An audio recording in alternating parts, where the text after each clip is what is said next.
आज हम जिस कहानी को समझने वाले हैं वो है तो एक क्लासिक सास बहू की कहानी, लेकिन इसमें एक जबरदस्त ट्विस्ट है। इसे एक हाई स्टेक्स कॉमेडी वाली चोरी समझिए, जहां दांव पर लगी है एक किटी पार्टी। तो चलिए इस दिलचस्प कहानी की परतें खोलते हैं। कहानी की शुरुआत करते हैं हमारी मेन कैरेक्टर या कहें कि मास्टरमाइंड माला जी के साथ। 60 साल की माला जी हैं, शीशे में खुद को देख रही हैं, अपनी चमचम करती साड़ी और लाल लिपस्टिक पर इतरा रही हैं। मतलब वो किसी बड़ी पार्टी के लिए तैयार हैं और उनका कॉन्फिडेंस तो देखने लायक है। तो चलिए कहानी के पहले हिस्से पर आते हैं। ये जो इतनी तैयारी हो रही है, ये कोई आम तैयारी नहीं है। माला जी का ये पूरा तामझाम एक खुफिया किटी पार्टी के लिए है, जिसे उन्हें अपनी हर पल नजर रखने वाली बहू से छिपाना है। जी हाँ, यही है उनका आज का सबसे बड़ा मिशन। अब जिन्हें नहीं पता कि ये किटी पार्टी आखिर होती क्या है, तो भाई ये सिर्फ कोई पार्टी नहीं होती, ये तो गॉसिप का, गेम्स का और सोशल स्टेटस दिखाने का एक पूरा अखाड़ा है। और माला जी के लिए ये पार्टी उनकी शान का सवाल है, इसलिए इस मिशन का सफल होना बहुत बहुत जरूरी है। और तभी मिशन में पहली रुकावट आ जाती है। उनकी बहू सुरेखा उन्हें इतना सजा धजा देखकर एकदम से शक करने लगती है।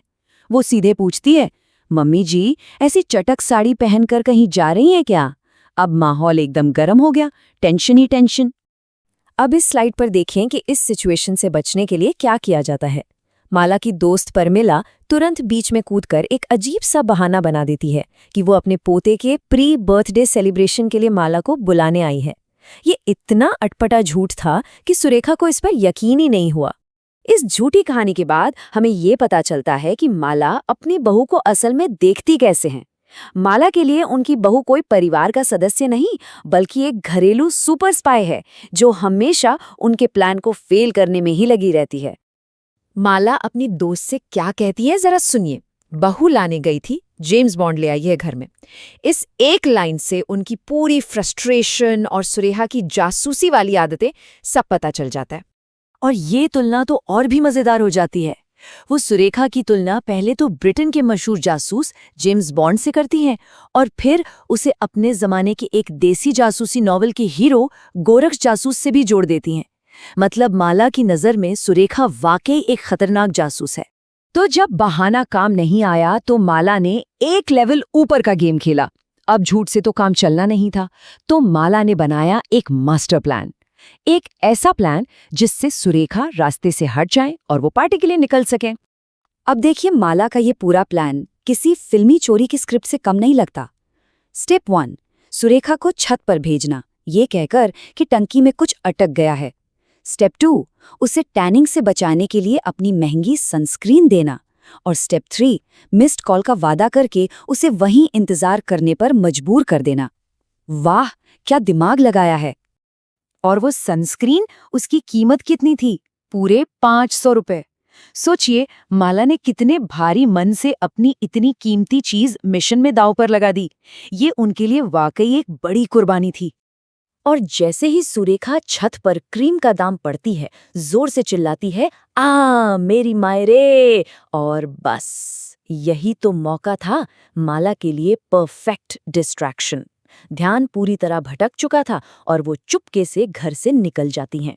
लेकिन कहानी में एक और जबरदस्त मोड़ आने वाला था। माला जब होटल पहुंचती हैं तो उनकी जीत की खुशी बस कुछ ही पल की मेहमान थीं। उनका शानदार स्वागत तो छोड़िए, उनकी सारी प्लानिंग पर पानी फिरने वाला था। वहां पहुंचते ही क्या देखती हैं कि सहेलियां तो मुंह फुलाए बैठी हैं। ना कोई वेलकम ड्रिंक, ना कोई आइसक्रीम। पता चला कि जिस टेबल को अपनी शान समझ रही थी वो तो बुक ही नहीं हुई थी। मतलब सारी मेहनत पर पानी फिर गया। और फिर मैनेजर आकर जले पर नमक छिड़क देता है। वो साफ साफ कह देता है कि उनकी बुकिंग में कोई गलती हुई है। अब सोचिए, दोस्तों के सामने माला की सारी हेकड़ी निकल गई होगी। उनकी इज्जत का तो फालूदा ही हो गया। और मामला यहीं खत्म नहीं हुआ। जिस टेबल पर वो बैठना चाहती थी, वहां पहले से ही कुछ मॉडर्न लड़कियों की एक और किटी पार्टी चल रही थी। उन्हें देखकर तो माला का खून और खौल गया। माला दूसरी टेबल पर बैठकर उन लड़कियों को घूर ही रही थी कि तभी उस पार्टी की होस्ट की एक धमाकेदार एंट्री होती है और उसे देखकर तो माला के पैरों तले जमीन ही खिसक गई। वो होस्ट कोई और नहीं बल्कि उनकी अपनी बहू सुरेखा थी। लेकिन ये वो घरवाली सीधी सादी सुरेखा नहीं थी। ये थी एक modern, confident Surekha, cut sleeve blouse, deep neck और लाल लिपस्टिक में। तभी माला को एहसास होता है कि उनकी बहू तो एक डबल लाइफ जी रही है जिसके बारे में उन्हें कानों कान खबर नहीं। तो अब सवाल ये उठता है कि जब ये दोनों जासूस, ये दोनों कॉम्पिटिटर एक ही छत के नीचे आमने सामने आएंगी तो क्या होगा? क्या एक दूसरे के राज खुलेंगे? कहानी यहीं एक बहुत ही मजेदार मोड़ पर आकर रुक जाती है और ये हमें ये भी सोचने पर मजबूर करती है कि एक ही घर में रहने वाले लोग भी एक दूसरे से कितने अनजान हो सकते हैं।